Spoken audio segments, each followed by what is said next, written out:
एक बार कुतुब शुमाली के बर्फीले इलाके में खिलौनों की एक मसरूफ वर्कशॉप थी जहां सांता के एल्विस बच्चों के लिए खिलौने बनाते थे। इन एल्विस में से एक का नाम जूली जिंगल्स था।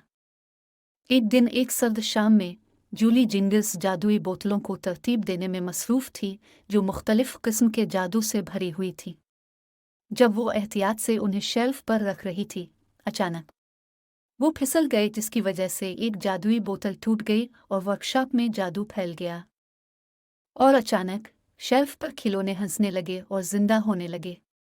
वर्कशॉप कहकहों से गूंज उठी जब खिलौना ट्रेनें घूम रही थी। टेडी बियर्स रक्स कर रहे थे। जूली जिंगल्स को अपनी आंखों पर यकीन नहीं आया। एक छोटे से हादसे ने पूरी जगह को तब्दील कर दिया था। जूली के इस जादुई हादसे की खबर पूरी खिलौना फैक्ट्री में फैल गई। यहाँ तक कि सांता क्लॉज ने इसके बारे में सुना और वो परेशान होने के बजाय दिल से हंस दिया। सांता ने फैसला किया कि जादुई तबाही को थोड़ी देर के लिए जारी रखा जाए। हर कोई खिलौनों की हंसी और चंचल हरकतों से लुत्फ अंदोज हो रहा था। ताहम जैसे जैसे क्रिसमस की शाम करीब आई, वो सब इस मसले से परेशान होने लगे, क्योंकि ये तमाम खिलौने बच्चों के थे जो सांता को उन तक वक्त पर पहुंचाने थे। इसलिए उन्हें क्रिसमस की शाम से पहले यह मसला हल करना था। सांता ने इस मसले को हल करने के लिए जूली जेंगल्स को हुक्म दिया। जूली को भी एहसास हुआ कि उसे इस मसले को जल्द हल करने की ज़रूरत है। जूली ने जादुई गड़बड़ को ठीक करने के लिए सांता की वर्कशॉप में सबसे अक्लमंद एल्फ ट्विंकल से मदद मांगी।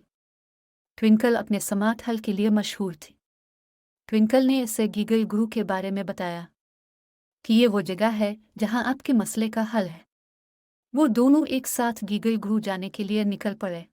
गीगल ग्रोवर में वहां उनकी मुलाकात गिगलिनी नामी नन्ही प्री से हुई। उन्होंने अपना मसला गिगलिनी के साथ शेयर किया। गीगलिनी ने कहा कि उन्हें अम्ल के फूलों से पेस्ट डस्ट हासिल करना होगी जो गीगल ग्रू के वस्त में मौजूद है।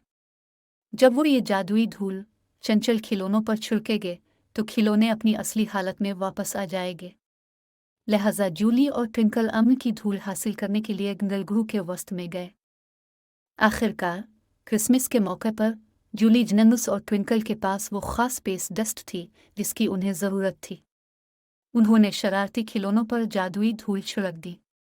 अब खिलौने पहले जैसे हो चुके थे और एल्विस ने खिलौनों को पैक किया था कि उन्हें पूरी दुनिया के बच्चों तक पहुंचाया जा सके।